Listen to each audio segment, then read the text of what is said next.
This is my team. You know what that means. This is for the black and blue that I bleed. This is for the chance to bring home that ring. But everybody gonna doubt this. So far there ain't been another way around it. We bring heat to the game each week. They just say we ain't got what it takes. We ain't bout it. Well, y'all can just keep saying that we ain't gonna make it. But at the end of the day, this will be the Panthers nation. You know, this ain't a game to us major players at every angle that you can think of. That's why you hate us. Get out the way of greatness. You can look at our faces and see the blood, sweat, and tears that it took to create this. Yeah, I know what you're thinking, but you can save it. Cause even on the darkest of days, you know we're always gonna find a way to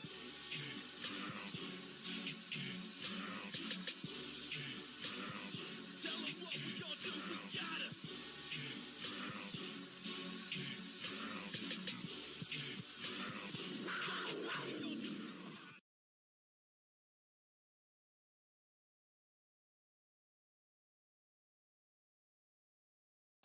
Welcome on in. Give me just one moment. Alright. How is everybody doing on this crazy night? We got a few more games left this year, man. A few more games. Then that's it. But we're at week 12 now. And we're playing those dreaded Denver Broncos. And the last time we played the Broncos, it didn't end so hot, man. I'm going to be real with y'all. Hit that like button, hit that follow button, hit that sub button, hit that like button if you're enjoying the stream. If you're on YouTube, if you enjoy the content, if you enjoy the videos and the streams, leave a comment down below if you feel like doing so. And don't forget to check out the Facebook page, Keep Pounding in all caps, where in-game posts, polls, opinions, and reactions to NFL news, schedules for when the stream will be released, and videos will be released, and updates on what's going on with me. Plus, updates on the Fantasy Football League for Yahoo Sports, the Keep Pounding League. So if you want to get in on that next year, we're going to have those updates up there, man. Make sure you jump on in next year when it starts out, so you don't get left out. Alright, we're trying to get this subscriber count up to 500. We're about 8 or 9 away, man. Hit that share button on the YouTube videos and the streams, please, so we can get here, man. We can add to this family. We can add to this crew. You know, we want good people up in here, man. Not the toxic ones. Get the toxic ones up out of here, man. But if you know some good Panther fans, we welcome all fans from all 32 teams up in here, as well as especially newcomers to the game. Bring them up in here, man. Because we'd love to have them, man. We'd love to try to teach a little bit, you know, about the game. And maybe convert some of these new fans into Panther fans. You know what I mean? You never know, right? Because once they see what we do and who we are, man, that's what's up. Some of them stick around. Shout out to Lock Poppy in chat. What's going on, man? Wonder how Sam will perform tomorrow. Yeah, let's get up into this, man. Let's get this started. How is Sam gonna perform tomorrow against the Broncos? Well, only 2 games behind. Still. You know, we're not out of this yet. We're not mathematically out of the playoffs yet, y'all. And I've been telling y'all 8 to 9 wins this year. I've been telling y'all that. That's our ceiling. And we ain't out yet.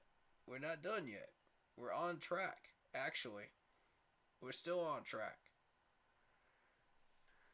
And that's a good thing. If we win games like this against Denver, against teams that we should beat, man, we stay on that track. Here's how I see this going with Sam Darnold. Now, look, we have a strong starting 5 offensive line here. In the past, these quarterbacks had that to use as a crutch because of all the problems that we had on the offensive line. Now we no longer have that crutch. So these quarterbacks are forced to either sink or swim. You're either a sinker or you're a swimmer. Which one are you? And we're going to find out which one Sam Darnold is against the Broncos. And I think it's an appropriate time because Baker ended up sinking. PJ ended up swimming. Alright, Sam, so now it's your turn. What you gonna do? And, you got no excuses. Because this O-line's playing well. So I don't want to hear any excuses about, the O-line failed me, this and this and that. No. Unless the O-line legitimately plays bad. I don't want to hear that excuse. And we got a strong starting 5 right now. Neither of the other 2 quarterbacks are using that excuse anymore. So I don't want to hear that from Sam Darnold. And this has been 4 weeks consistently. This O-line has played well. So it's sink or swim time, Sam. What you gonna do?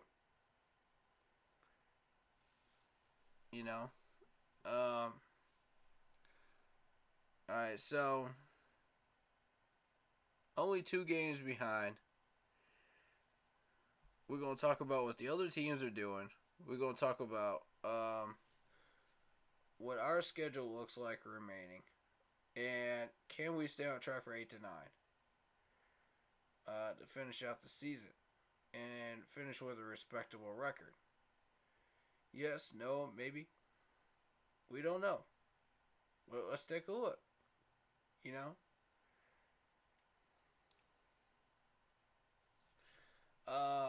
So the way I see this game going,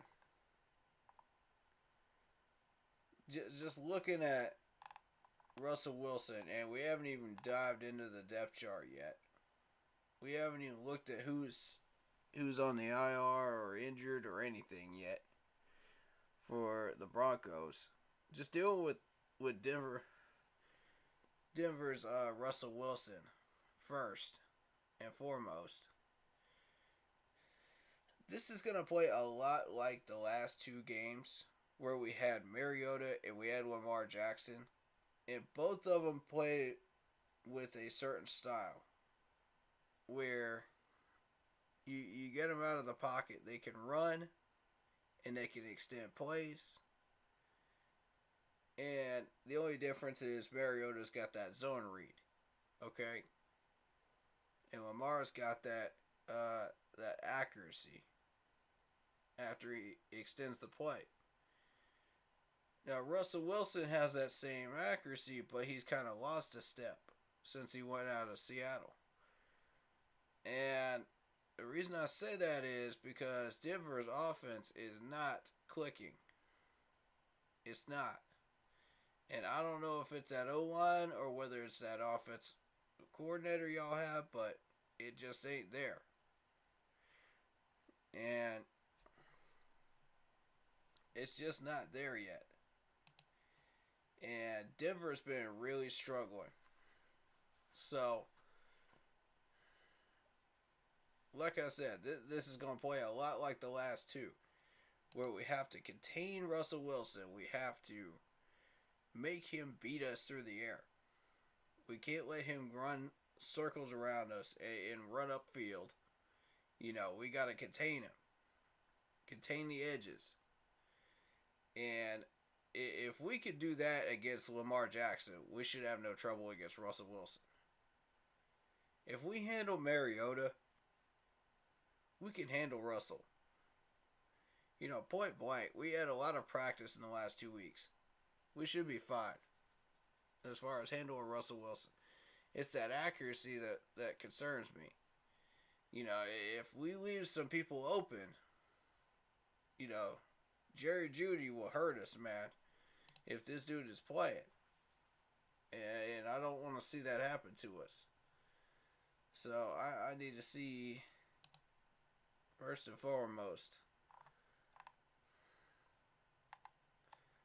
okay, Jerry Jeudy is out. That's what I wanted to find out. Alright. So you got Quan Williams, you got Jerry Jeudy, and you got Jonathan Harris, as well as KJ Hamler out. Ruled out for this game. Alright, so had Jerry Jeudy been in this game, then he would have got matched up against J.C. Horn. But we're going to take a look at what that means in a minute. But, yeah, I'm excited to get this thing going.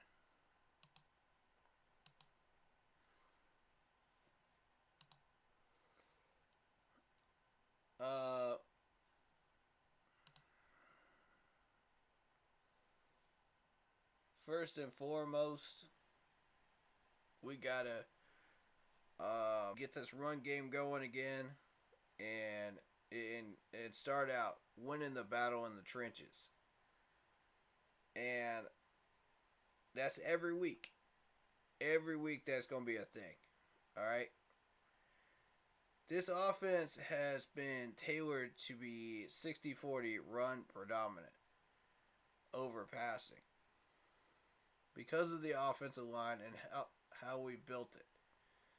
And there's nothing wrong with that. You know, but we need to take advantage of that as a little bit. We'll be all right. What I've been saying is that Baker is really the only one that can throw that deep ball accurately out of the three quarterbacks right now. There were some people saying that Sam was the one that could do it, and no, it's Baker. And someone posed the question, which quarterback was the best suited for our offensive game plan and what we're doing in our playbook right now? And that is P.J. Walker. And that's because he's a game manager. And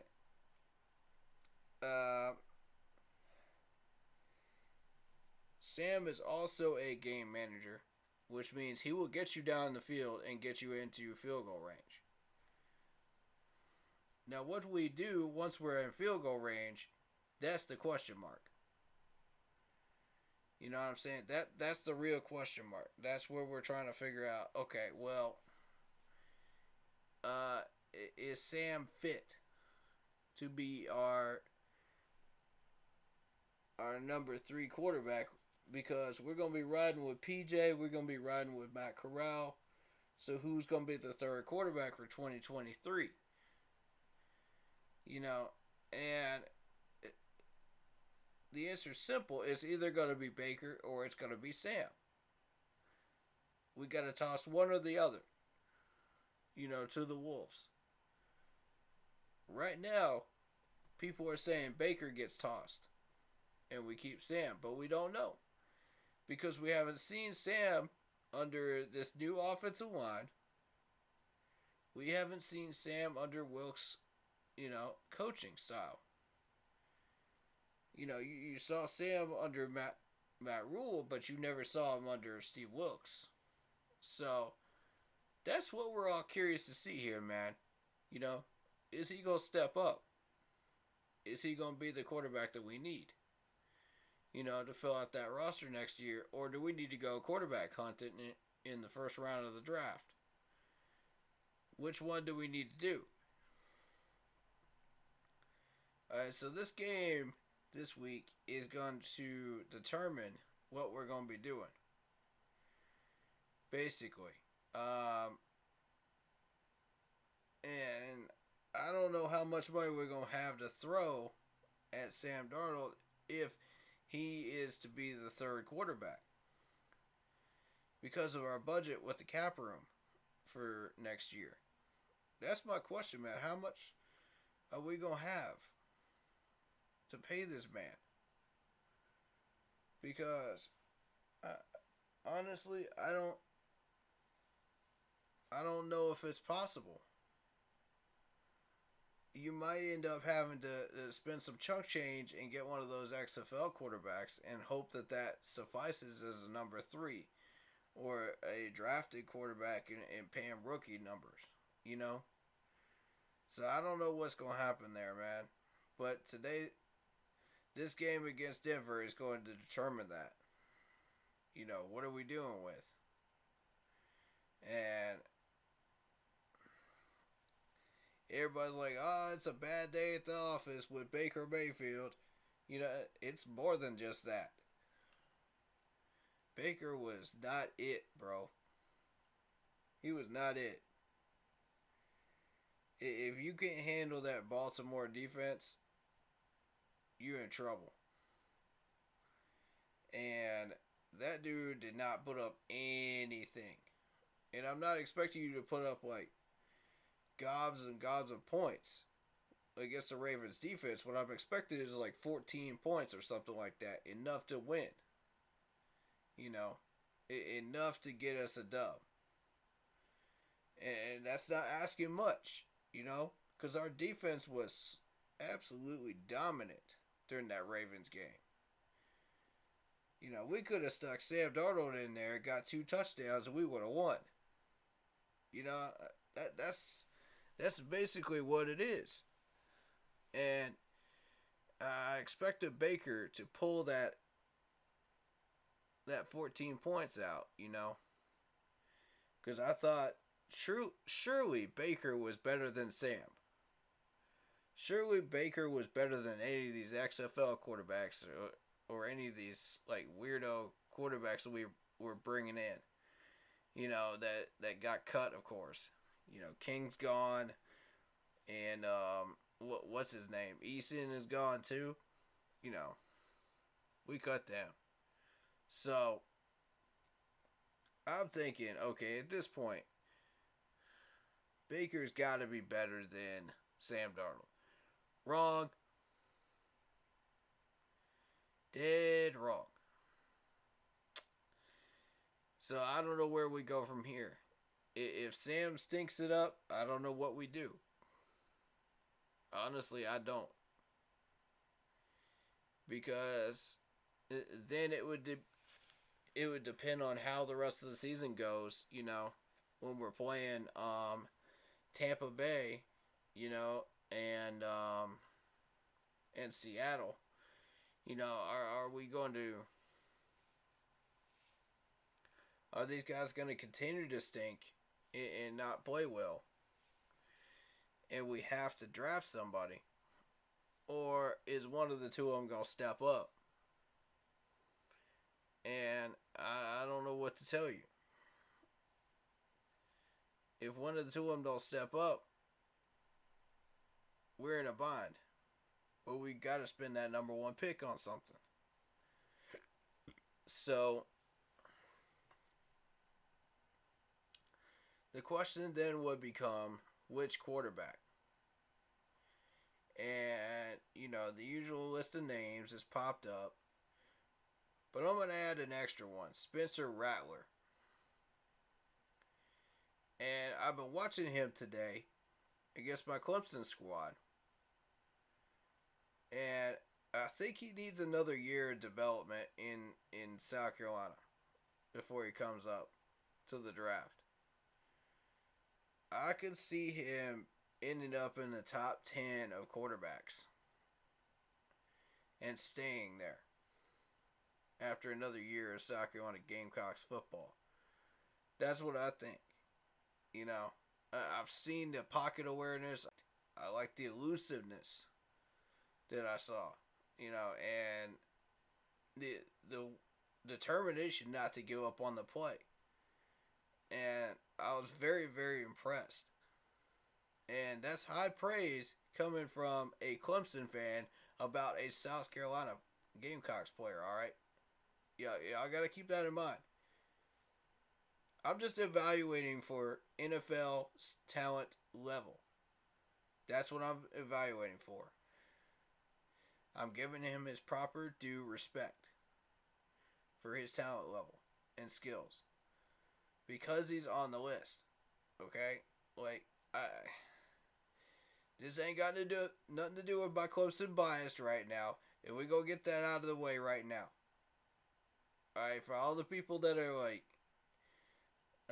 gung ho South Carolina fans out there, let me just get this over with.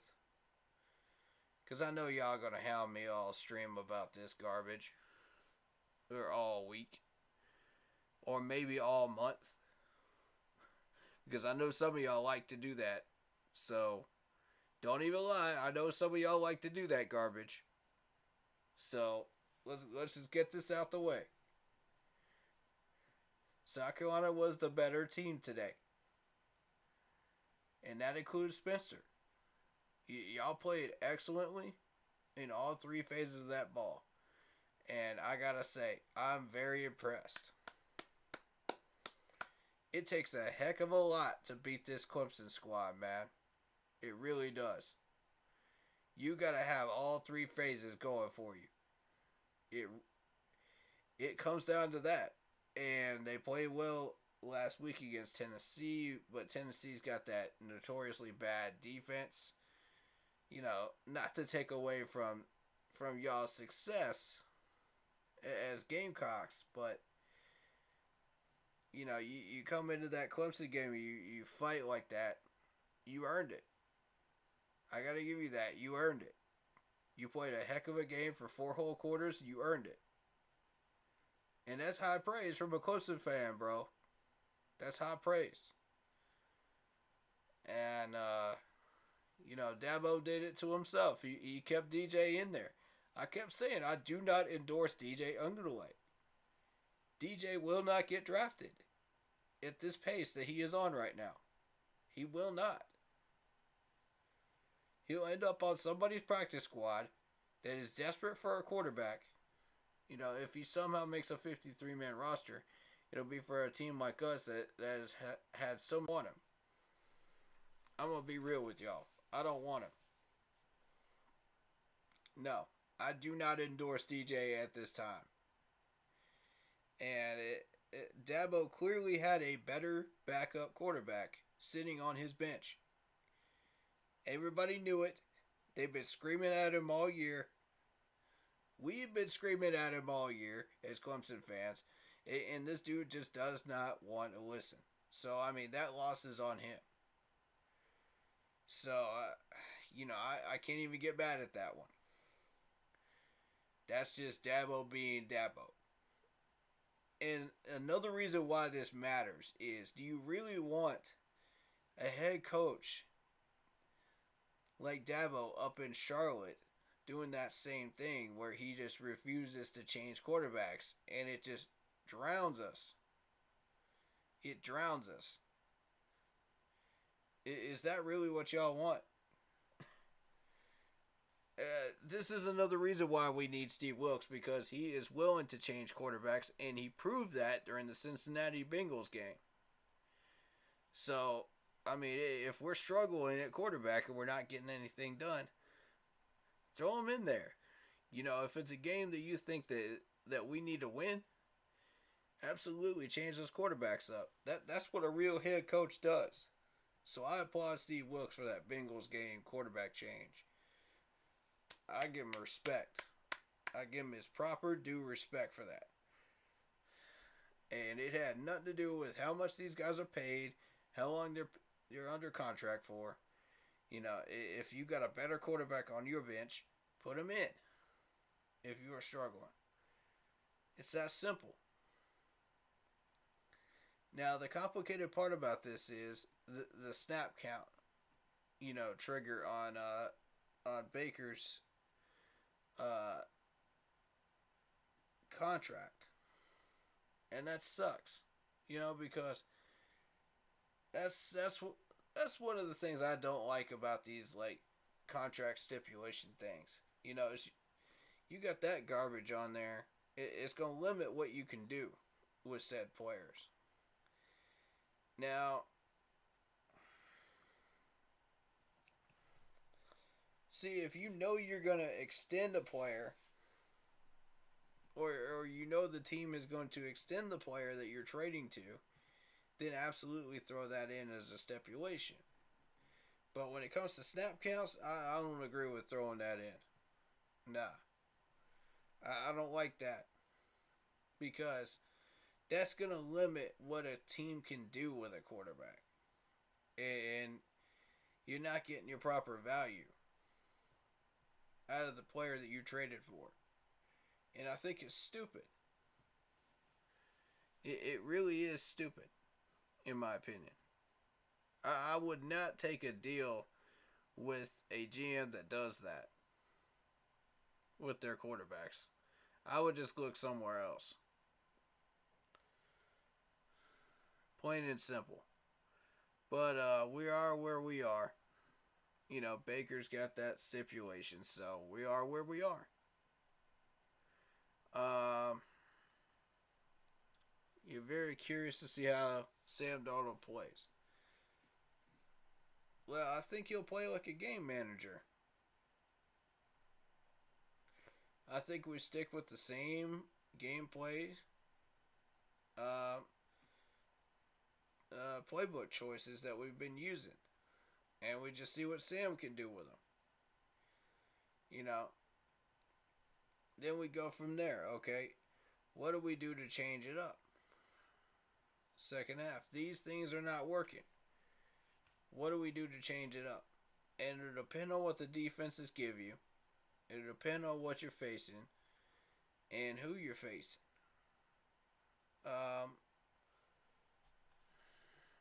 For example, we're facing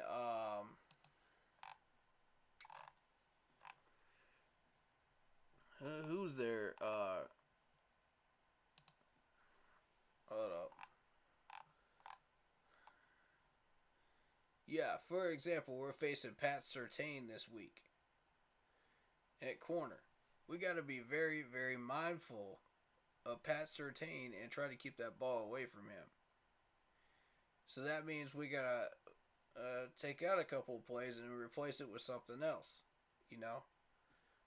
to where we're not targeting him, or we're flipping it.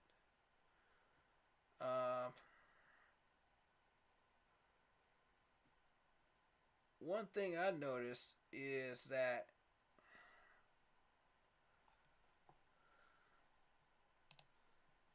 Baker would recognize that there's an 8-man box and not audible out of it.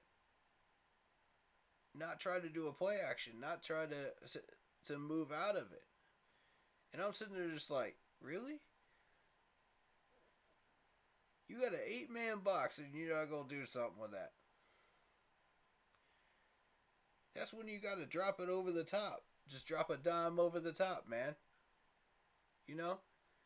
Take what the defense gives you. If they give you a soft zone, hit them over the middle. If they give you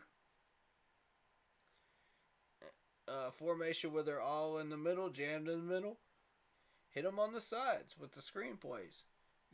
That's how it is. You got to read these defenses, man. You got to read these linebackers. You got to read these players. And you got to anticipate what they're going to do. And that's the trick, man. Somebody you can't really predict what he's going to do. And if your wide receiver does not win that battle, Pat Surtain's going to say, okay, where is this ball going? If it ain't going here, where's it going? If I see a wide receiver in my vicinity, I'm going to go over there and I'm going to see if I can get a pick. And that's been Pat Surtain's mentality for the longest time. That's been his MO. So you got to be careful about some of these guys, man. You got to recognize what their MO is, what they do, and more importantly, what you haven't seen them do yet, because that's when they're gonna surprise you.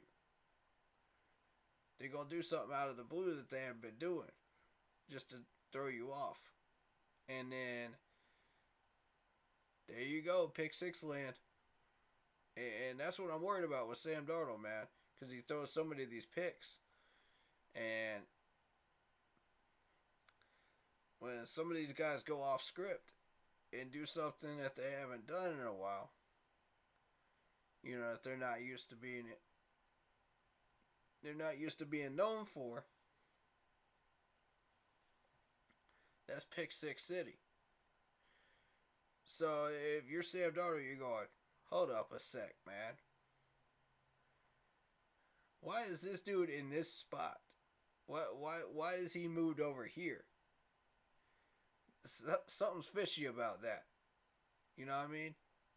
And Sam Darnold, you can study all these scripts and plays and stuff that you want to. Some of these guys don't follow a pattern. And that's the point.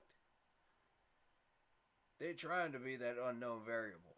They're trying to be that game changer. They're trying to go off script. So you can't just be like, well, I see patterns here.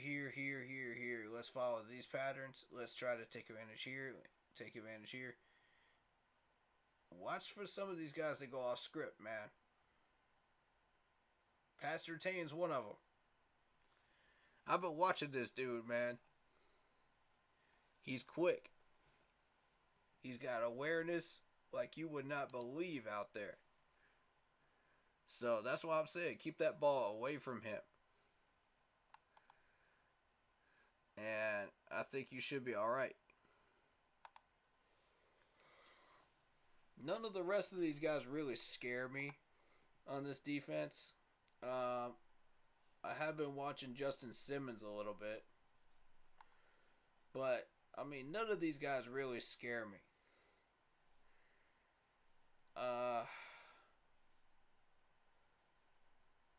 I think I would be aware of where Alex Singleton is out there. But for the most part, you know, this defense doesn't scare me.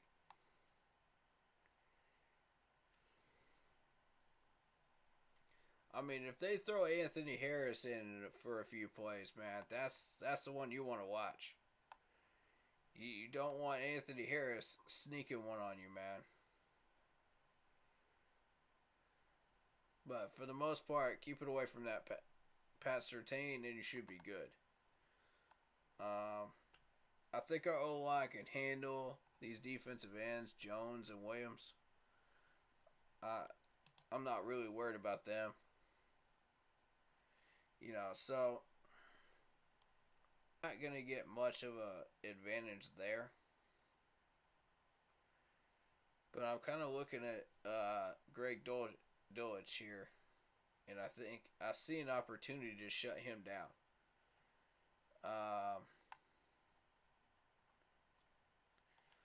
Well, let's see. Depth chart wise.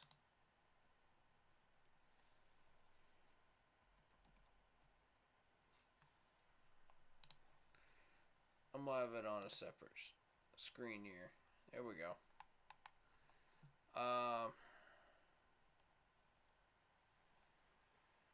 Where we got the injury report and we got the depth chart. Alright, so the injury report for the Broncos, you got KJ that we're not going to be dealing with. He's out. Jonathan Harris is out. Jerry Jeudy's out. Jeudy normally would be the most dangerous one you'd have to worry about. Let's see.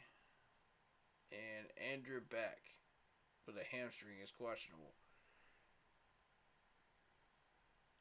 That's your offense. Defensively, Jonathan Harris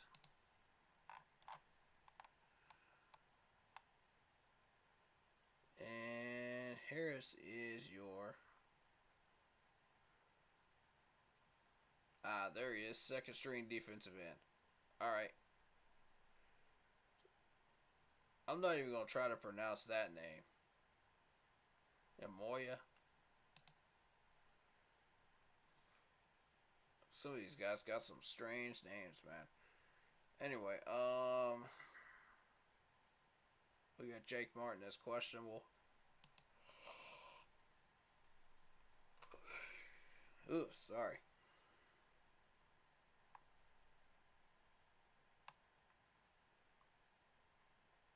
And that's your second string strong linebacker. That's questionable there.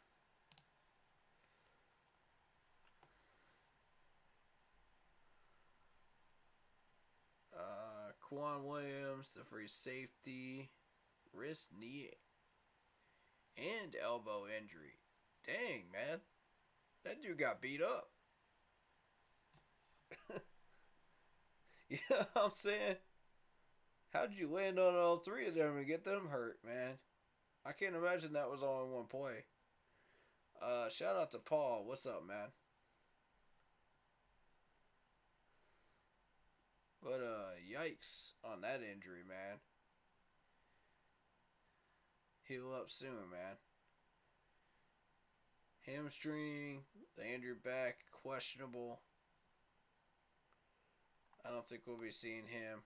But the rest of these guys have no designation. You know, it's full practice on all these guys. And you're looking at, notables are Jonathan Cooper, nose tackle DJ Jones, Latavius Murray. Murray's going to be the big one. If Murray's playing, we need to focus on him. And sealing off that edge. Mike Purcell, nose tackle. So that's both nose tackles. With a hand and an ankle injury. This is the last one I wanted to mention on this injury report for them. Is Justin Simmons with a knee injury. Full practice on Friday means this dude's probably going to play. So, assuming which packages they put Simmons in, that's where we got to be careful. We got to make sure that we're aware of where he is at all times. We don't want him crashing the party, man, and getting a pick on us.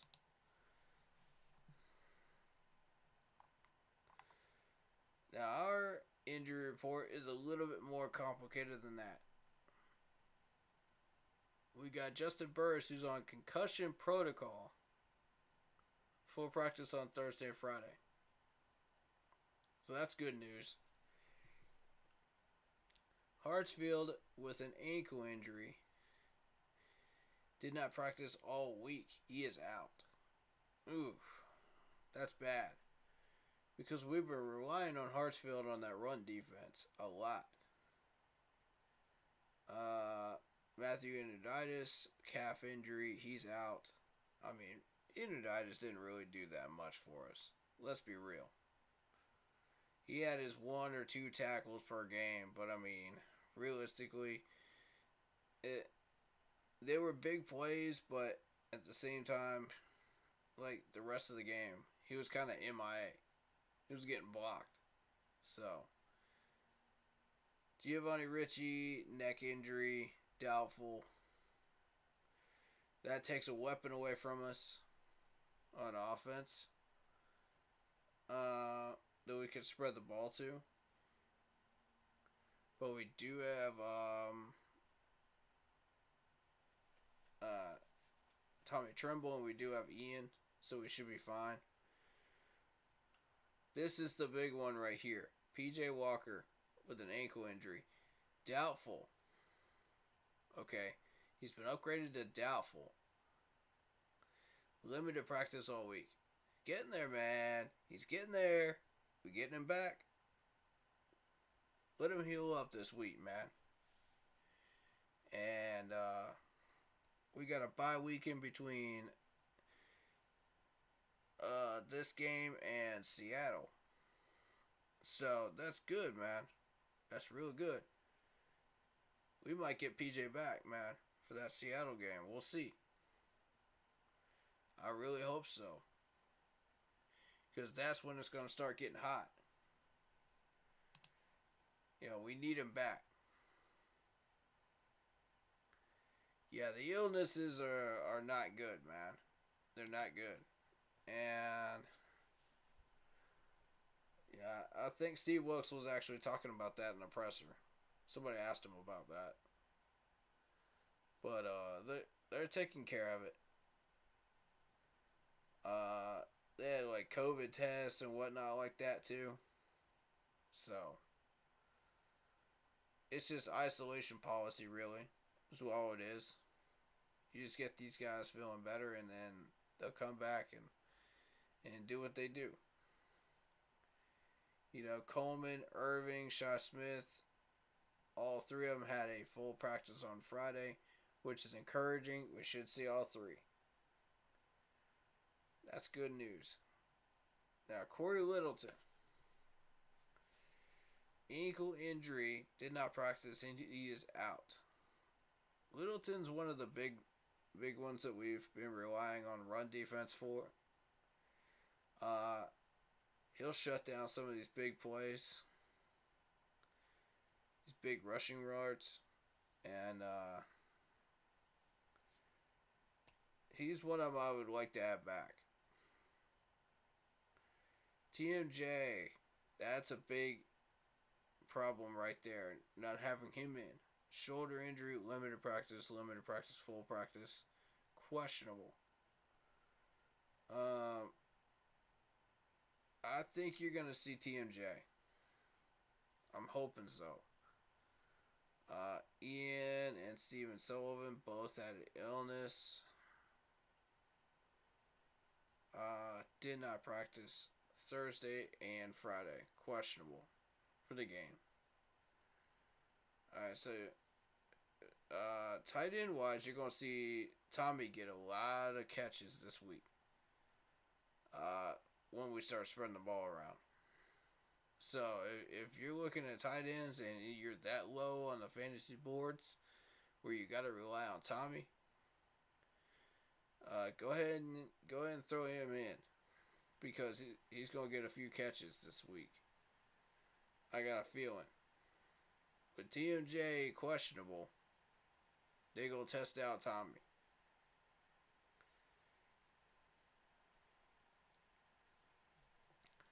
Now, what you don't want is Pat Surtain keying in on these tight ends. Okay? That's what you don't want. Once he's done with his route with his wide receiver, he'll... Remember what I said about going off script, man? That's exactly what I meant when I said that. He does that all the time, bro.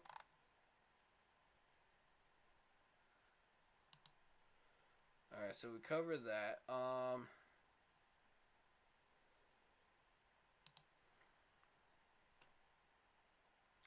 So, standings. Lock Pop, you just mentioned we're 2 games back. That is correct. We are 1 game behind the Saints, 2 games behind the leaders.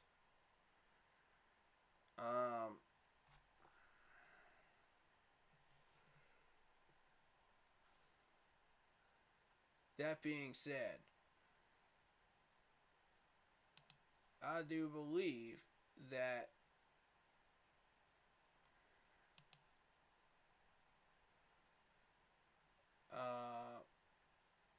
it's going to be a very interesting week because you got Tampa going up against the Cleveland Browns.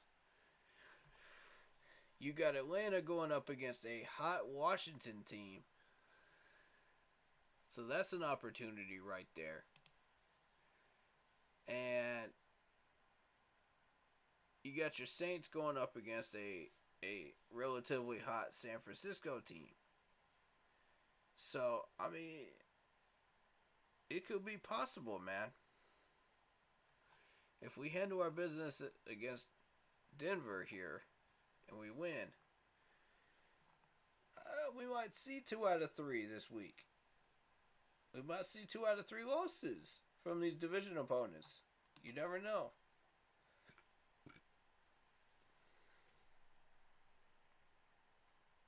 I'm going to tell you this right now. Tampa can't crack 20, which they did last week. They cracked 20. They got 30 on the board. But if they can't crack 20 this week, against Cleveland, they're in trouble. Flat out, they're in trouble. And Atlanta and Washington is going to be a absolute shootout.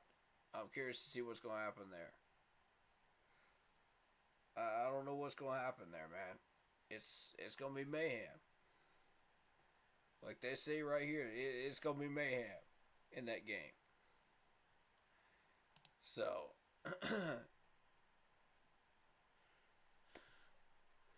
you looking at the Thursday games. Let's look at these.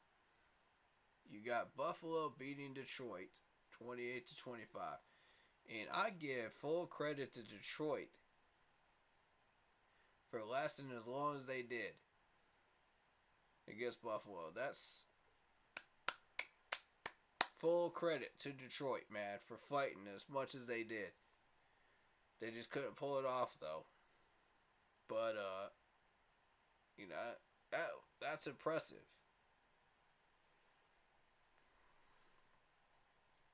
You got Dallas beating the Giants. I mean, I expected that. I didn't expect the Giants to put up that close of a fight, though. So that was interesting. And then you got Minnesota beating the Patriots. Yes. That tells me Minnesota's legitimate, man. They're a legitimate threat. So, I don't know where we go from here, man. We just got to handle our business. And scoreboard watch a little bit, you know? That's what we're going to have to do.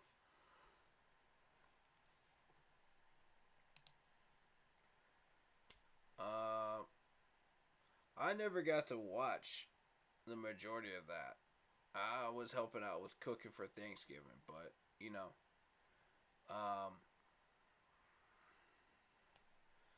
that was a great Thanksgiving. I hope everybody had a great Thanksgiving. Did y'all, you know, hopefully y'all spend it with some family and some friends, you know. If you didn't and you spent it alone, man, I feel that, though. I feel that.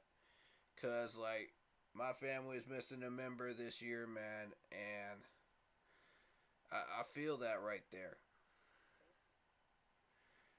You know, it ain't the same. It ain't the same. And I know there's a lot of people struggling out there. And this goes beyond football right here. This is real life, man. You got to deal with some of these situations like this. And some of these people are really struggling this time of year. So, if you see that, go help them out, man. Go show them some love. You know, let them know that they're not alone in their struggles. You know, and in doing so, you know, wear some Panthers gear, man. Show them, you know, who we are as fans. Show them who you are. And when people start seeing that, they'll start gravitating towards us, man. And that's what we want. Because that's who our fan base really is. We're great people. We're kind individuals. We're generous human beings. And we're respectful, you know? We're not what everybody has been shouting and pissed off. That's not who we are. You know, in all these Facebook groups and stuff. Be better. You know? I don't want us to turn into those Philadelphia fans or those, like, crazy Patriots fans, or you know what I'm saying. You got those crazy groups in every bunch. That's not who we are. We're the good part of the fan base, man. And we need to start acting like it. We need to start uniting. And I believe we could do that. But that's a good starting place, man. Within the community, you see these players helping out the community, giving out free food, for Thanksgiving, giving out free meals, doing all kinds of amazing things, man. That's beautiful. That's beautiful. It really shows our humanity as fans, and I love that. It's beautiful when we get involved in that stuff. So I was heavily involved in packing food for families that didn't have meals, for a number of years. So I got involved in this stuff too. I don't just talk the talk. I walk the walk, y'all. I always do that. If I'm gonna come out here and say that it's on a platform, I'm gonna come out there and do it too. You darn well better believe it. I'm a man of action. Because I believe in taking care of our fellow people, man. That's what we do. And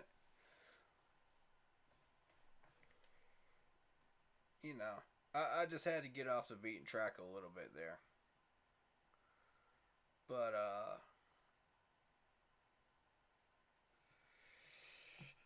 so coming into this game this week, I believe that if we shut down Russell Wilson like we did Lamar Jackson and contain him like we did Mariota, shutting down the zone read, we got a real shot at doing something this year, man. Real talk. Against these Denver Broncos. I believe this is going to be a win. I really do believe this should be a win. Now, keep in mind there are no easy wins in the NFL. Let me say that again. There are no easy wins in the NFL. It is the NFL. Okay? Any given Sunday. So if you think we're going to come out there flat and expect to win, you're sadly mistaken. We're going to come out there fighting like we do every week. And that's exactly what's going to take them off guard, man, because they won't be expecting it. We're going to come out there and we're going to win that battle in the trenches. We're going to win that battle in the wide receiver core. We're going to win that battle everywhere. Win the day. That's Steve Wilkes saying. Win the day. That's exactly what we got to do. We got to win the day. In every position. In every way. Let's go out there and show them who we are. When people see that score of what we do to the Broncos, they're going to say, wow, okay, these guys are back. And this ain't just some scruffy team that happened to battle a Lamar Jackson Ravens team and saying, well, the lowly Panthers, When you see that score, people don't respect that. They don't respect that. Because it ain't high scoring enough. They think, that's a lazy game. These two teams suck. Let me tell you something. Those people that are saying that did not watch the game. because clearly that was a heavyweight defensive fight, man. For real. That was like a Floyd Merriweather type battle, man. That's what that was. Defensively. And it was beautiful to watch. You know, I like those offensive battles too now. Don't get me wrong. But I thrive off those defensive games too, man.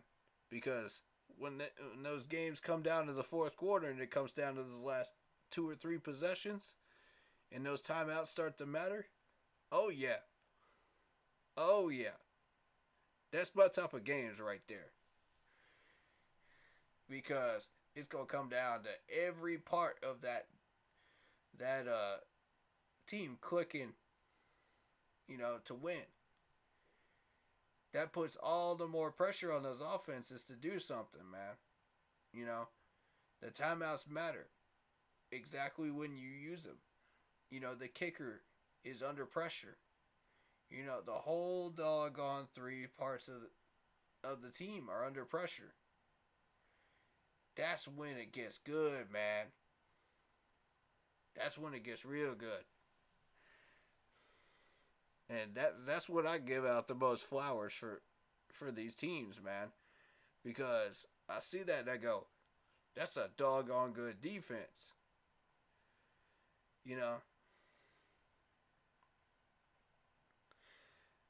Now, that being said, if Baker had done his job, we would have won that game too.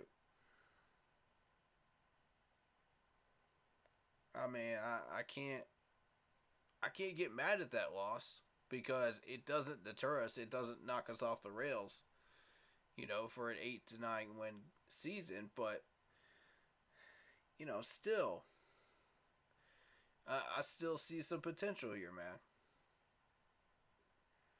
That Ravens game, I ain't even worried about that one.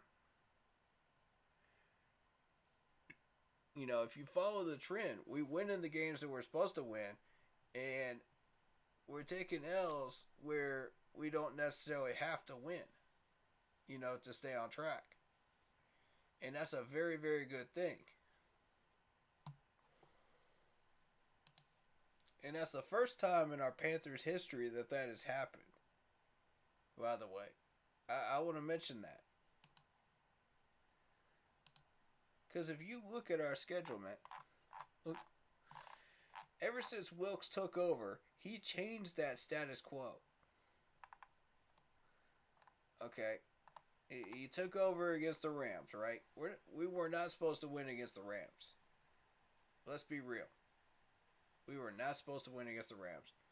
And the fact that we kept it that close is a testament to how strong that defense is. Moving on. You got the win over the Buccaneers. That's when we needed a win. That's when we needed a win. We took that L against the Falcons, which we should have won anyway. That game should have never went to overtime. That should have been a win. Alright, so that continues the pattern in the right direction. And we lost to the Bengals. We knew we had no chance there. It's Cincinnati. Come on. It's Cincinnati. So that didn't really directly impact our 8-9 win season. So we took that L, and that's okay. We came back. We roared back. I was at that game against the Falcons on week 10. We got that dub. Happy to see it. That's a big one right there. That's one we need. And we got it. So the Baltimore Ravens game, we didn't really need this game, but if we can get it, we can get it.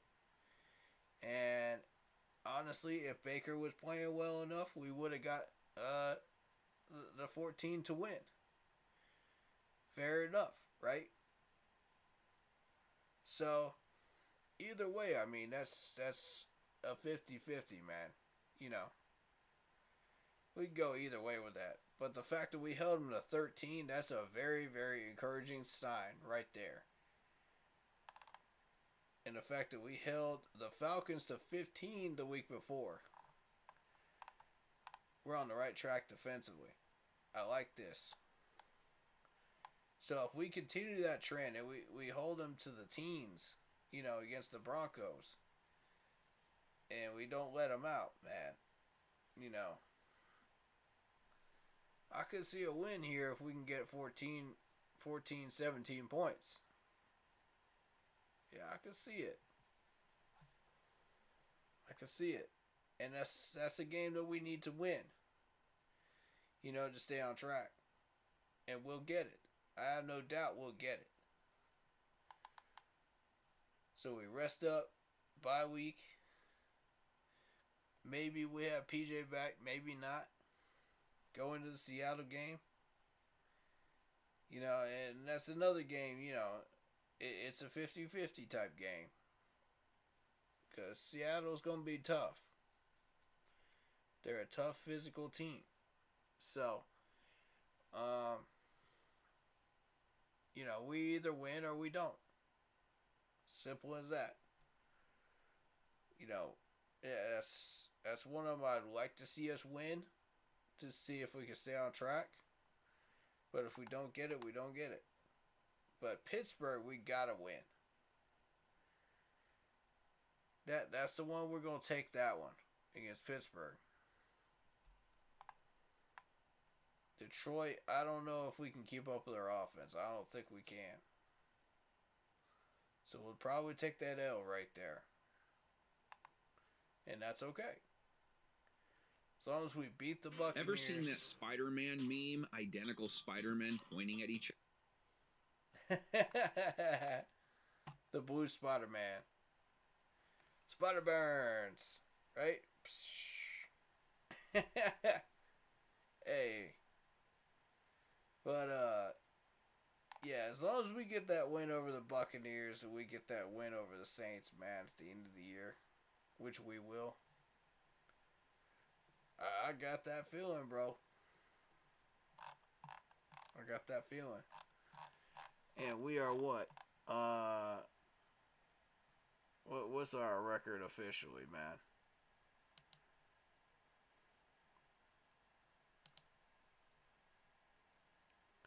We are officially 3-8. Okay. So, like I said, you follow the rest of the schedule out. That's a win right there. That's 4-8. Let's say we beat Seattle. That's 5-8. 6-8 over Pittsburgh. Take that L to Detroit. 6-9.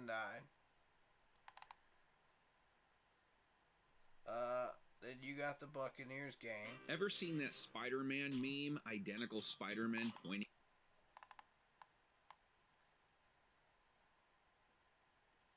That's 7-9 against the Buccaneers, and 8-9.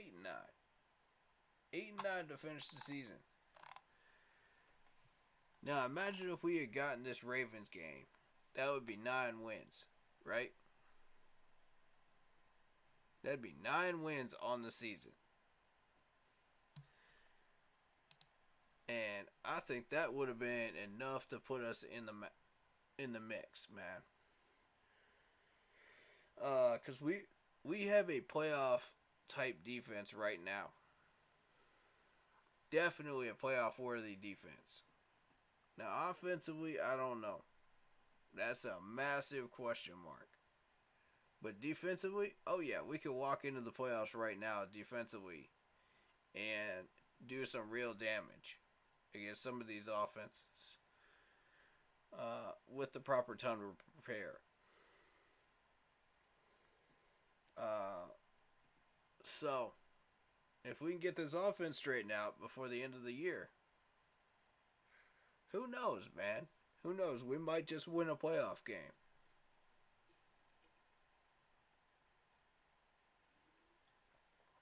Who knows? Because we're definitely going to be a wild card contention. That I can tell you.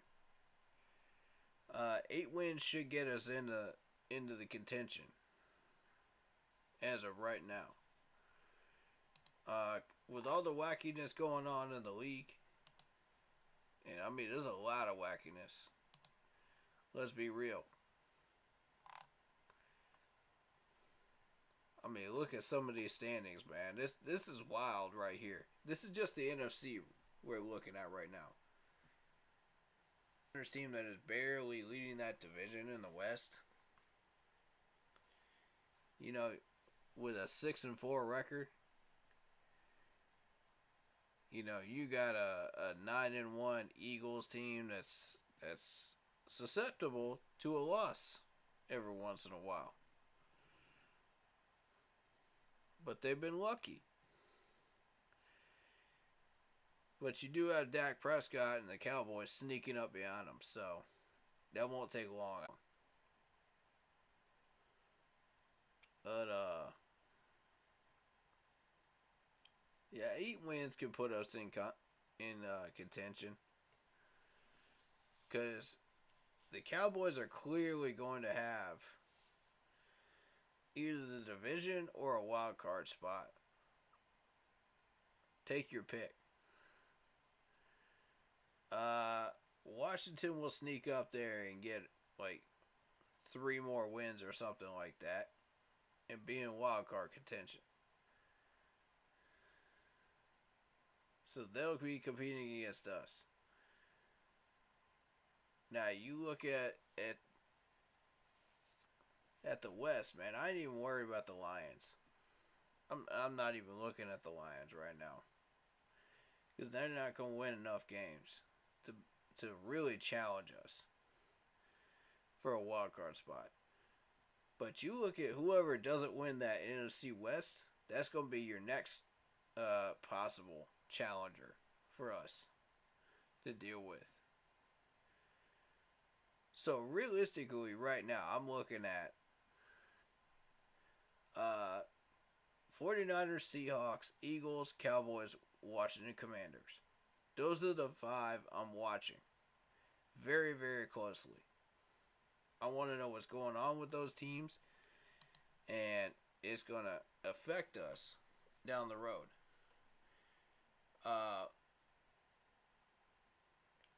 We don't have to win the division to be in the wild card race.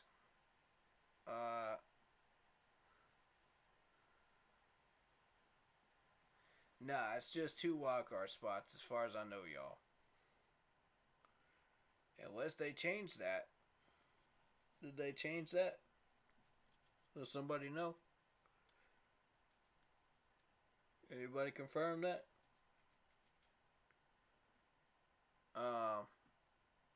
I don't think they did. So, that NFC East, man, that's the one to keep an eye on, because it's a bit of a carousel right now. You got 3 teams battling right there, and somebody's gonna drop off out of the 3 of them. It's either gonna be the Eagles, the Cowboys, or Washington. One of the 3 of them, and we're gonna be doing with one of the 2 of them for a wild card spot.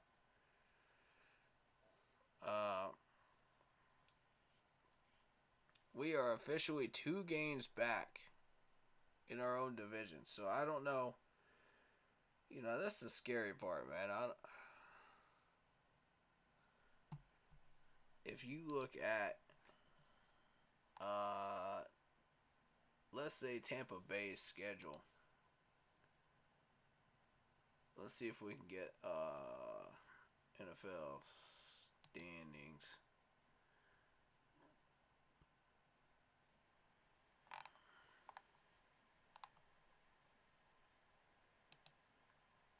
So let's look at the Buccaneers. Buccaneers schedule-wise. And let's see if they can ramp up to 8. Let's see if they ramp up to 8. If this ends up being 8 or more wins, we're in a wild card contention, alright? So the Buccaneers have to deal with the Browns, the Saints, the 49ers, the Bengals, the Cards, us, and then the Falcons. So Tampa's out, man. If they can't find a way to get more than 20 points, bye-bye. Bye-bye. Y'all sitting at the bottom. I'm straight up telling y'all. Y'all sitting at the bottom. There ain't no way.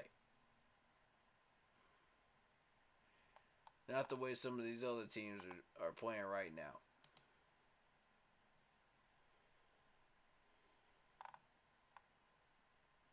Alright, so the Falcons are going to be our main problem. Because Atlanta can take Washington.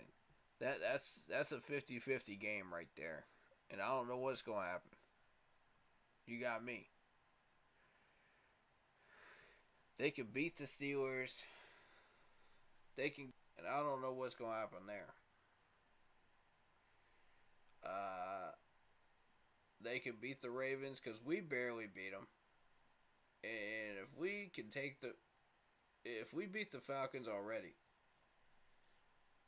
then Falcons are going to beat the Ravens.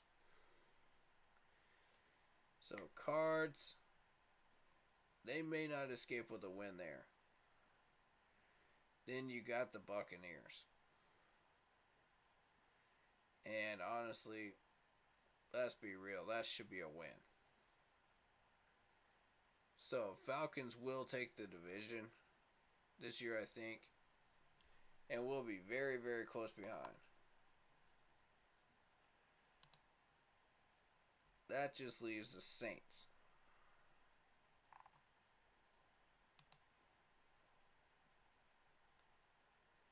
Saints are sitting at 4-7. This is going to be our other main competition for that wild card spot. Alright, so I mentioned 5 teams. I didn't mention the Saints up until now. Saints can take on the 49ers. But I don't think they can beat them.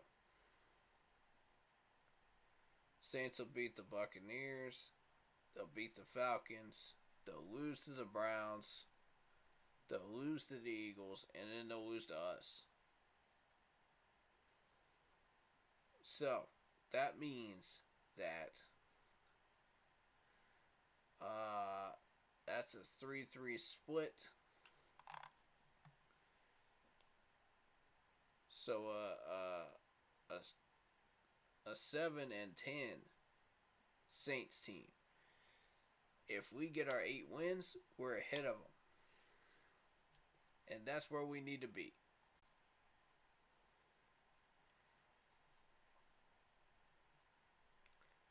So, like I said, that's why I didn't mention the Saints, because I think we're going to be ahead of them. But if they somehow manage to pull out a win against the 49ers or the Browns or the Eagles, most likely the Eagles, then it becomes a battle. A real battle for a wild card spot. Like I said, I don't think we're taking the Falcons for the division. No. No. We already had our shot.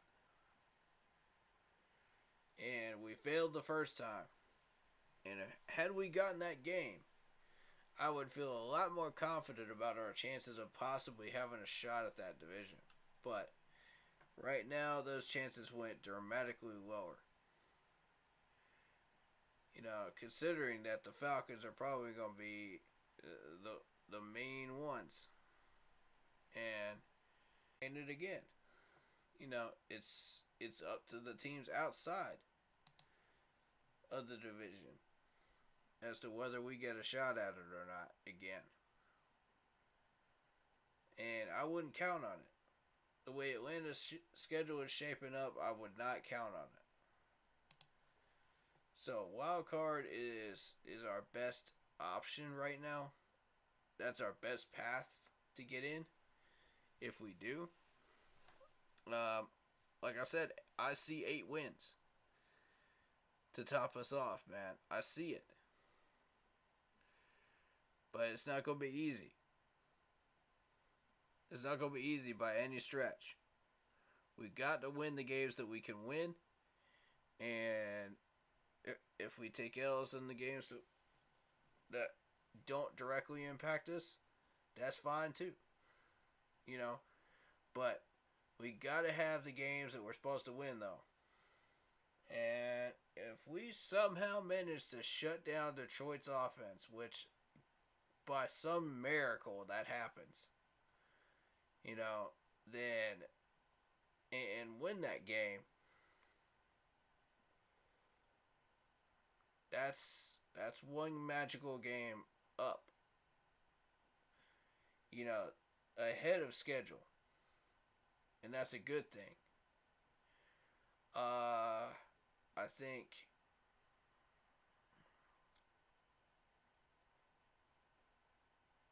that's what it's going to come down to. We're supposed to beat Denver. We're supposed to beat Seattle. We're supposed to beat Tampa. We're supposed to beat the Saints. All right, so there's your 4. So what about that Detroit game, man? What about that Detroit game? That's the massive question mark. And we're going to find out what's going on with their offense. That's the other magical question. Once we get those two solved, then, and only then, will I believe that we have a shot at that playoff spot. And we can legitimately make some noise in that first round. Now, I don't know how much longer we can last. But, like I said, man, it's several rounds of a Floyd Mayweather fight, man. It really is. And if this team can hang in there for long enough, we gonna have a shot, man. We got to take some punches, though, along the way, though. And it's not going to be simple. For real, though. We got to come in there like Conor McGregor, man. We got to come in there swinging. That's what we got to do. That's exactly what we got to do. And especially those lines, man. We do that, we got a shot, man. That's real talk.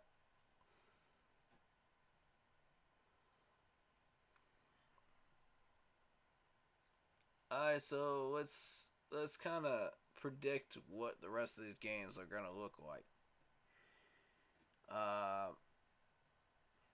Tampa Bay and Cleveland. Like I said, I think Cleveland's gonna win that game. Because here's the thing. If you look at Cleveland's track record so far against the Bucks, I mean, just in general, this year, offensive scoring wise, they have kept up with everybody. They have literally kept up with everybody. I mean, look at this. That offense is for real. Alright, so even though we beat the Browns, even though we lost to the Browns in week 1 and put up 24, they still put up 26. Alright, so that's 26.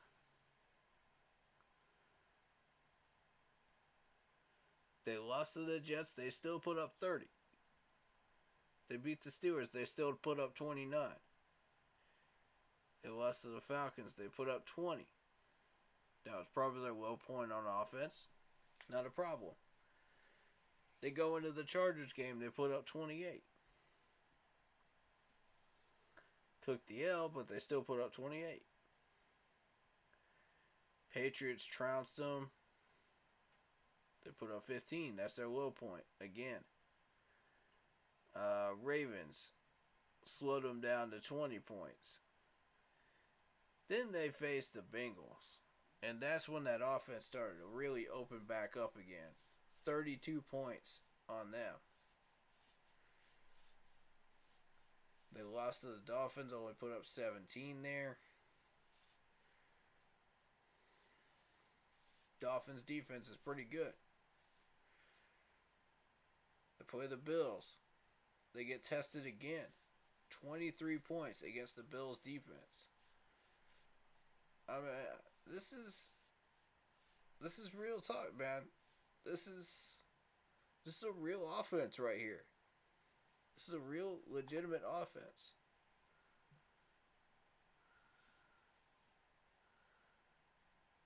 Oh wow. The field was vandalized. Darn. I wonder when that happened. So that's realistically your history right there between these two.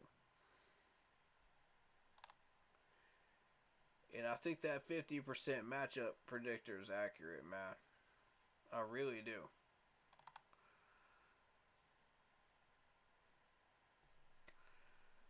It'll depend on Tampa. What are they going to do?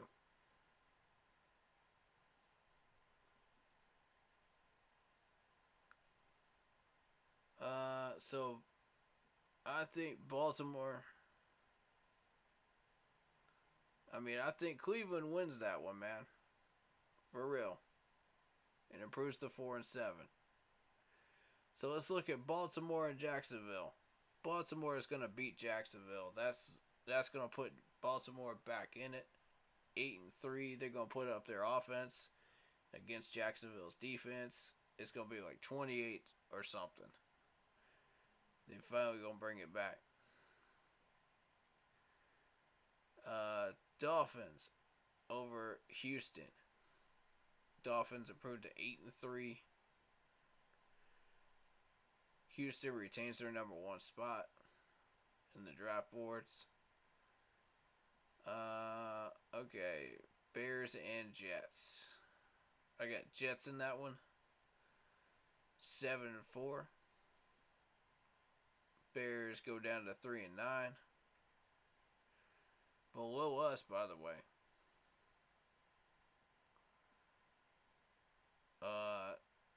Cincinnati and Tennessee. I got Cincinnati in that one. I feel like Cincinnati is for real. And Tennessee is just kind of the pretender. So Tennessee goes down to 7-4. Cincinnati goes up to 7-4 as well. Atlanta and Washington, like I said, man, this is going to be a heavyweight battle right here. And I'm not sure which one of these two teams is going to pull it out. Washington's been red hot. Falcons' offense has been playing well.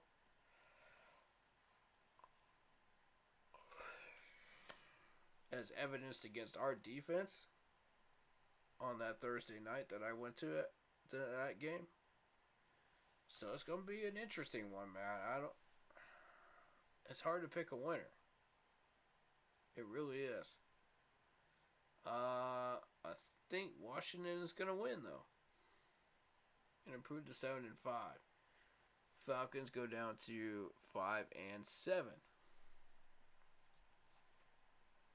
Now, if we win, we go up to 4-8. So we're still a game behind the Falcons.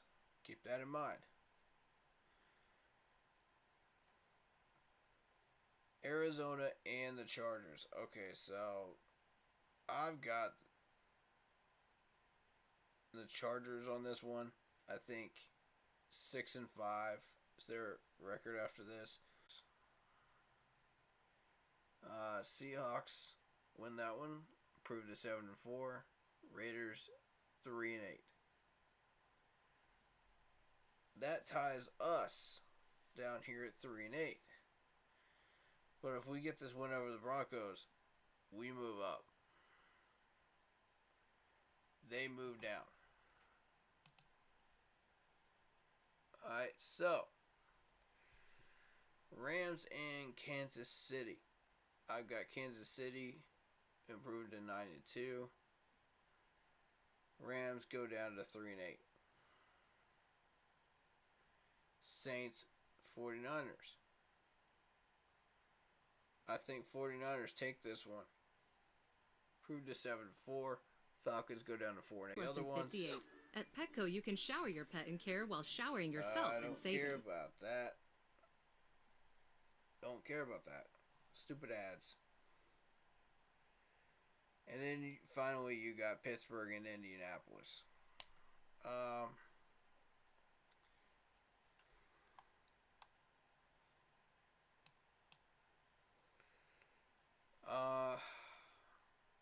That's going to be an interesting battle. I want to keep an eye on that one. First of all, to see what Pittsburgh does offensively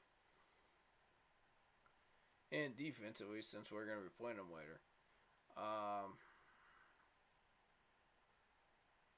But who knows what's really going to happen against the Colts, though. I think the Colts will be playing a little better than they were earlier on this year, and I think they might pull off this win. So 5-6-1. It's what that record is going to look like.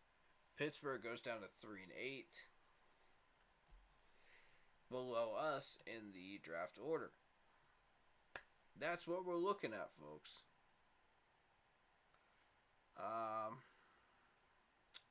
Yeah, Seattle is tough. That is true. Shout out to Bo Chaney. And, of course, Lock Poppy. So, I don't know what's going to happen, man. It's going to be an interesting week. Might see a couple upsets. Who knows? But that's football. That's any given Sunday.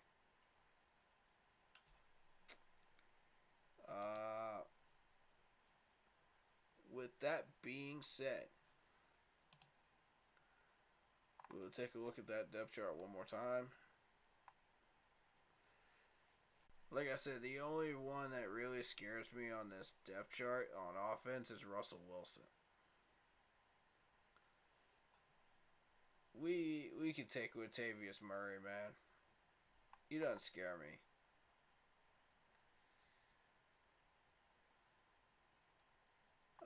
Defensively,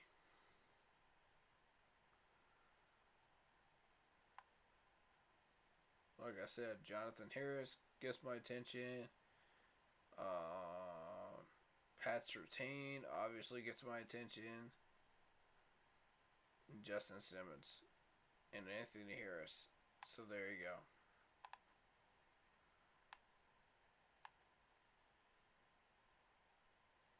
go. Okay. And with that, I will take any topics or questions that you guys have. Any players that you want to talk about, now's the time. I'll stick around for a few minutes, but I can't stick around for very much longer.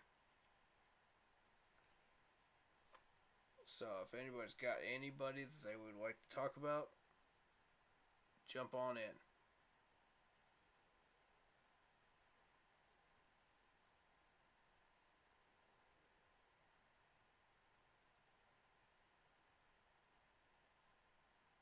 Alright.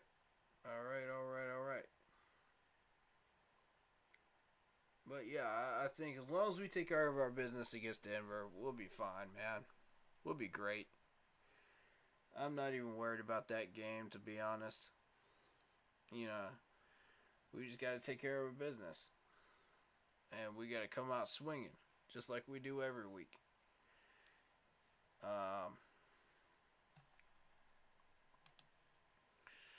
I can take a look at a couple of these guys, I guess. Let's see.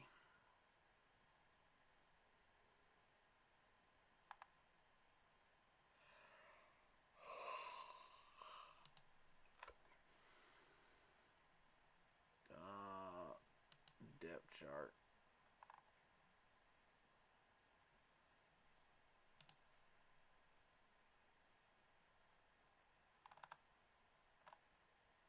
You can't click on them. Okay.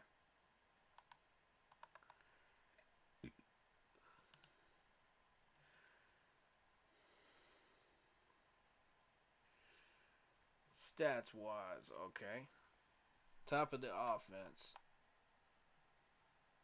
You got Russell Wilson with 2,227 yards. Latavius Murray is sitting at 209. Melvin Gordon's sitting at 318 though. And Cortland Sutton has actually eclipsed Jerry Jeudy with 613 yards for this year. Jerry Jeudy's got 449. Followed by Hinton, who has 227. Defensively, we need to watch out for Caden Stearns. He's got 2 picks this year so far.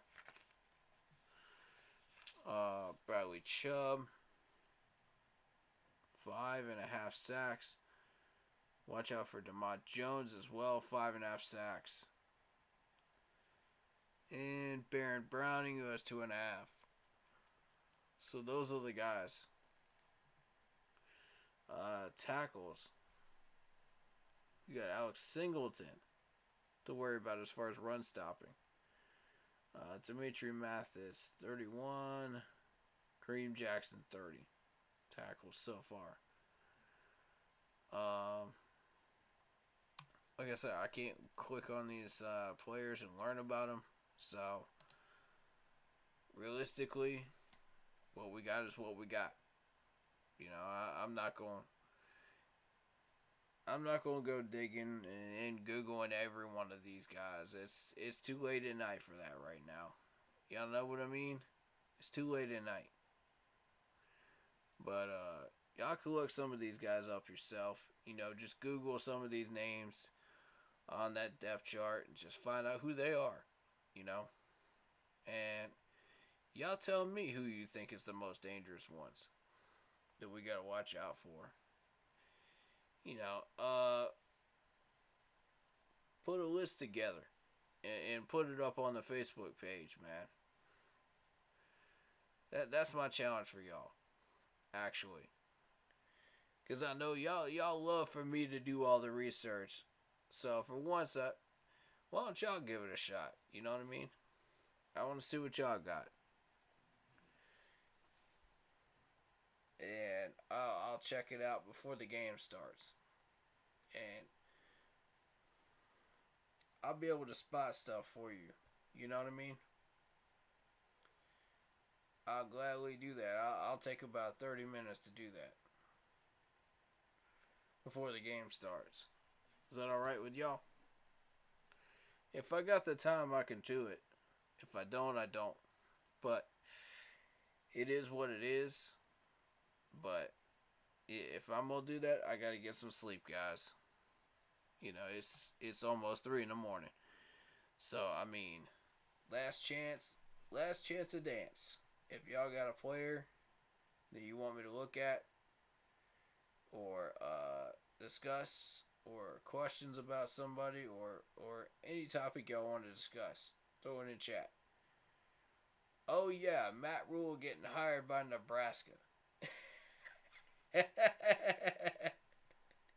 Nebraska, y'all don't know what you just got yourselves into with an eight-year contract, man. What? Oh lordy. Oh lordy. Nebraska, y'all don't know what you just did. Oh. Within about 2 years, y'all gonna be begging for this man to leave. That was just dumb. That was a real dumb decision right there. And y'all gotta live with it. They gonna put out some kind of promo like, oh, the Carolina Panthers allowed him to coach 5 good games and da da da da da da da da. And I'm like, what? Realistically, what has this man done in the NFL? What has this man done? for us. Absolutely nothing. Nothing. Since he got up here. Nothing. And Nebraska gonna tout his name like it's something special, man. Like, just because it's an NFL coach that went down to the college level, oh, it's supposed to mean something. You know how many of these NFL coaches drop out of the NFL, end up in a coaching staff, and suck just as much as they did when they were in the NFL? I for real lost count. And y'all gonna tell me that Matt Rule is the greatest thing since Chuck Corn out there in Nebraska. Man, come on. Come on, man. I feel bad for Panthers fans that are also Nebraska fans right now. Because y'all got to deal with them again. Y'all got to deal with them again. That's got to hurt. That's for real got to hurt. I feel for y'all. Good luck with that. Wow, that's big yikes. But you know what?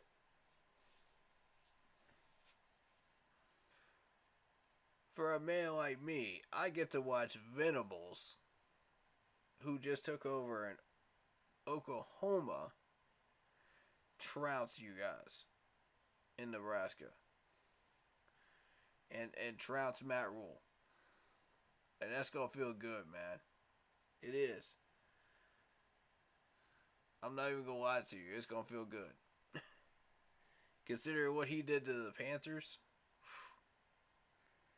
Yeah, it's going to feel good. And I don't like to admit that, but it will. You know what I mean? I hate to see people get trounced like that, man. You know? I want to see people grow and learn from their mistakes. And truthfully, I don't think Matt Rule has. I want to see the best in people, man, but I don't think Matt has learned anything, dog. For real, though. He ain't learned a thing. So, I wish him luck down there, though. And I wish his family well, you know. And anyone he's associated with, I wish him well, you know. I always do that. Same with Ron Rivera. I wish him well in Washington. And he's doing well. So, good for him.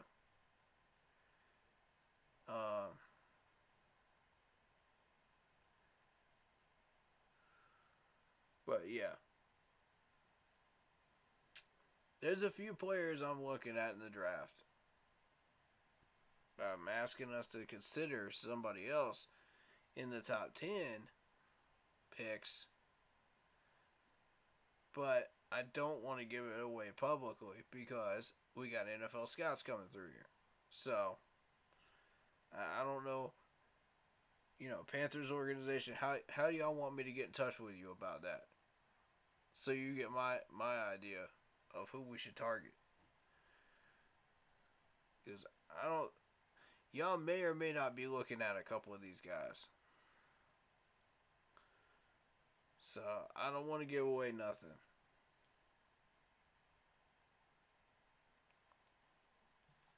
But yeah, last chance to dance. Any players, any topics. You get 2 minutes. Throw out anybody you want.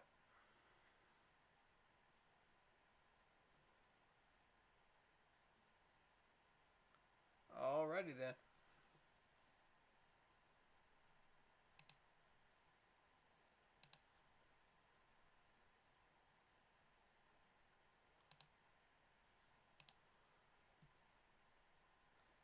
That will conclude this stream then. I don't see anything else we got to talk about unless you guys want to talk about something. I will say this. I think we're going to end up somewhere in between picks 3 and 15. Somewhere in there. So we're going to see how that goes. But, it's going to be a fun year, man. It is. We're going to come out respectable.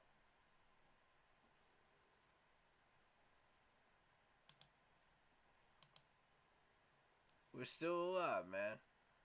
You know what I mean? This team ain't dead yet. We still got a heartbeat. That means I want to see every player come out there and play like they're supposed to. Clean up that junk, man, from their game. And let's win in the trenches. Let's win at whatever position you're at. Let's win, win, win. You know what I'm saying? Play like a predator. I've been saying that for the longest time. Play like a predator. In the last couple weeks, I feel like we've been doing that. So I'm proud of y'all, man. Keep that going. Keep that mentality. Keep that physicality. Keep all of that, man. And play with some discipline. Be smart. You know, don't let these guys fool you. Come out there and play with a fire. Come out there and play with a passion. Show them what you're made of. Make this league believe that we are a threat again. Make this league believe that we are predators again. And it will be so. I believe that, man. I believe that. Do you guys believe that? Players that are watching right now, do you believe that you are predators in this locker room and on this field? Do you believe that? I know this defense feels it right now. I know players like Derek Brown and J.C. Horn and Jeremy Chin coming out there, Frankie Louvu. Y'all coming out there with a predator mindset, and I love it. I love it, y'all. I love it.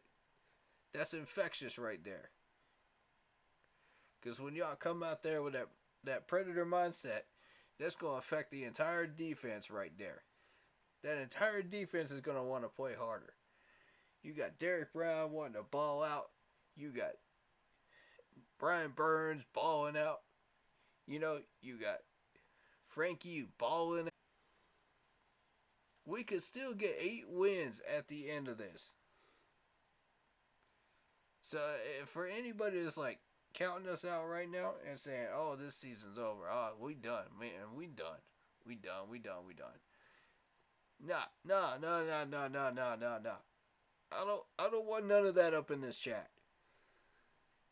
Because the primary number 1 goal is to get Steve Wilkes hired permanently here. That's the number 1 goal. Number 2 goal is to try to make the playoffs if we can do it. Because we haven't made the playoffs in forever. In a coon's age. Alright? Y'all know I'm right. It's Marty McFly came back from the future before we made the playoffs. y'all see what I'm talking about, man? Come on. We got to get there. And as long as we got a shot, I don't care if we make any noise or not in the playoffs. We got to get in. It's for the fans, bro. It's for the fans. We've been waiting for this for so long, bro. Every day I hear from people, be patient and wait. Trust the process. Trust Steve Wilkes. Trust Al Holcomb. And trust Scott Fitterer. These guys know what they're doing. Yeah, I don't know about Ben McAdoo yet. Jury's still out. Jury's still out till we get this quarterback system figured out. But, you know what I mean? Let's get it figured out. Now's the time. If there's ever a time, now is the time. So let's get it figured out. But I want everybody on this 53-man roster to come out and play like it's a predator, man. Like you're a predator in the jungle. That's what I need to see. I need to see that mindset. I need to see that heart. I need to see that discipline. I need to see it in every one of y'all. Clean up your game. You know, let's play smarter, not harder. Because a huge chunk of that last game was field position. You know what I'm saying? If you keep doing dumb stuff, that's going to ruin our field position. And cause us to use timeouts before we want to. Communication too. Cut the dumb crap out of our game. And let's play better. We got this, man. We got this. Y'all focus up. We got this. As long as Sam Darnold can put 2 touchdowns on the board at least. We're good, man. I believe. There ain't no excuse for losing this one. None. Alright, that being said, man. Go out there and take your dub, man. Go take your dub. Go take it. Go be you. Alright, y'all. Stay happy, healthy, and well. And we're going to see y'all in the next one, alright? All I got left to say is keep pounding.